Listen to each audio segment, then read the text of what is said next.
Hello বন্ধুরা, আমি শাকগর্নীল। জানানোই হয়েছিল এটা যে দেব এবং সৃজিত মুখোপাধ্যায়ের আপকামিং বাংলা সিনেমা টেক্কা তাদের দুর্গাপুজো রিলিজ, সেই ছবির তৃতীয় ক্যারেক্টার পোস্টার আজকে দর্শকদের সামনে আনা হবে এবং যেরকম কথা সেরকম কাজ। আজকে সকালবেলা 11টার দিক করে কিন্তু মেকাররা তৃতীয় ক্যারেক্টার পোস্টার সামনে এনেছে এবং আজকে দেবের ক্যারেক্টারের পোস্টার এসেছে। এখানে দেবের ক্যারেক্টারের নাম হচ্ছে ইকলাক এবং দেখে যতদূর মনে হচ্ছে তিনি একজন সাফাই কর্মী। বাংলা ছবিতে একজন সুপারস্টার এই ধরনের কোনো ক্যারেক্টার প্লে করছেন এটা আমরা নর্মালি দেখতে পাই না, বা এই ধরনের মানুষজনদেরকে মূল চরিত্র করে বাংলা সিনেমাই আসলে কম হয়। তো সেটা এখানে সৃজিত মুখোপাধ্যায় এবং দেব টেক্কা ছবির মধ্যে করতে চলেছেন, সেই ব্যাপারটা ইটসেলফ ইন্টারেস্টিং। এখন এটাই দেখবার মতন ব্যাপার হবে যে এই ক্যারেক্টারটা প্লে করবার ক্ষেত্রে দেব নিজের অভিনয়ের মধ্যে কতটা চেঞ্জেস আনেন। খুব প্রচুর কিছু আলোচনা করবার রয়েছে তা নয় সত্যি বলতে, কারণ দেবের যে এখানে লুক সেটা আমরা অলরেডি আগে থেকে জানি, সেটা অলরেডি পাবলিকের কাছে অ্যাভেলেবেল ছিল। তাছাড়া এখানে যে ব্যাকগ্রাউন্ড মিউজিক ইউজ করা হয়েছে আগের দুটো ক্যারেক্টার পোস্টারের, সেই ব্যাকগ্রাউন্ড মিউজিক আমরা অলরেডি শুনতে পেয়েছি।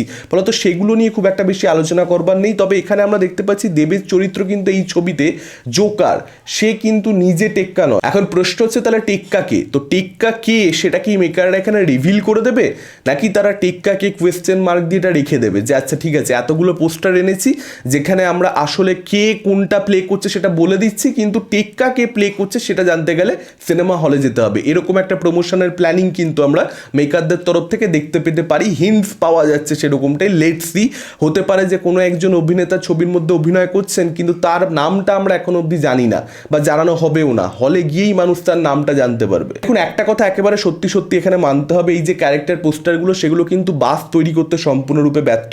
এগুলো কিন্তু ছবিটার প্রমোশনে আলাদা করে কোনো হেল্প করছে না, একটা নামমাত্র প্রমোশন হচ্ছে জাস্ট, এছাড়া বেশি কিছু নয় কিন্তু। কারণ এখানে দেবের যে লুক কিংবা রুক্মিণীর যে লুক কিংবা স্বস্তিকার যে লুক সেটা তো আগে থেকে দর্শক জানতো।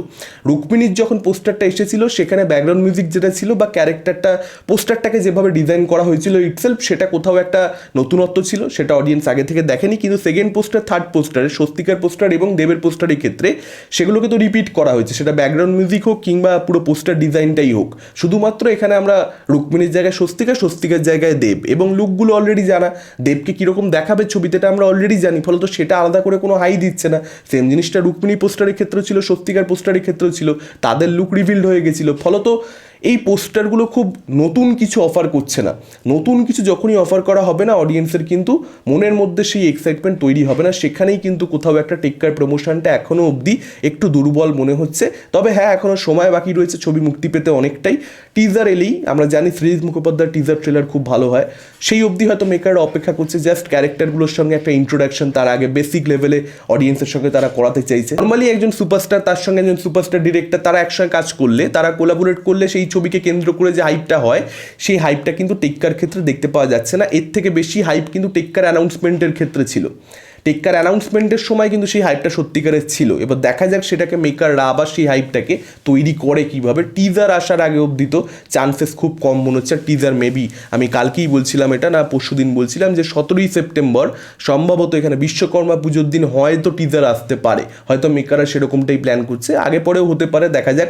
এটা জাস্ট আমার একটা ওয়াইল্ড গেস, কারণ এরকম দিনেই নর্মালি টিজার ট্রেলার আনা হয়। টেক্কা ছবিটার ক্ষেত্রে যতদূর জানা রয়েছে তাতে করে গান কিন্তু খুব কম থাকবে। সৃজিত মুখোপাধ্যায়ের ছবির প্রমোশন সেটার কিন্তু একটা ইম্পর্টেন্ট ফ্যাক্টর হচ্ছে গান।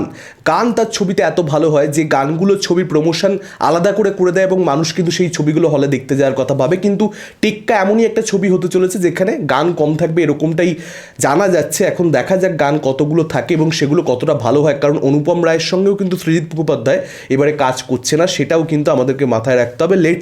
লেটস সি টেক্কার প্রমোশনটা কীভাবে এখানে মেকাররা করে এবং অডিয়েন্সের মধ্যে বাস ক্রিয়েট করে, সেটা একটা দেখবার মতন ব্যাপার হতে চলেছে। আপনাদের কি মতামত আপনারা ডেফিনেটলি সেটা আমাদের কমেন্ট করে জানাতে পারেন। এই ভিডিওটা ভালো লাগলে লাইক করতে পারেন, শেয়ার করতে পারেন। আমাদের চ্যানেল নতুন হলে চ্যানেলটাকে অবশ্যই সাবস্ক্রাইব করতে পারেন। আজকের মতন টাটা, চোখ রাখুন পরবর্তী ভিডিও।